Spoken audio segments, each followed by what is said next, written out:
Hello everyone, আমি জানি এই জায়গাটা থেকে অনেকেই চিনতে পেরে গেছো। হ্যাঁ, এইটা চন্দ্রতাল লেক। এই জায়গাতে আমাদের যখন প্রথম প্ল্যান হয়েছিল, আমাকে বলা হয়েছিল ছোট্ট ট্রেকিং করে যেতে হবে।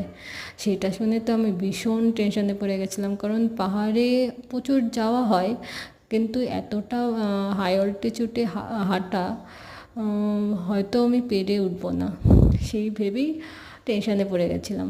তারপরে যখন দিন এলো, ওখানে গেলাম, সত্যি বিশ্বাস করো, যেটা ভেবেছিলাম সেটাই হলো। ভীষণ কষ্ট হচ্ছিলো হাঁটতে। তারপরে তো ভেবেছিলাম যে যেতেই পারবো না হয়তো। তারপর যখন অনেক কষ্টে ওখানে পৌঁছালাম, দেখে তো আমার মুখ থেকে একটাই কথা বেরিয়েছে, জাস্ট ওয়াও। যদি ওখানে এই কষ্টটা করে না যেতাম, তাহলে হয়তো অনেক কিছুই মিস করে যেতাম।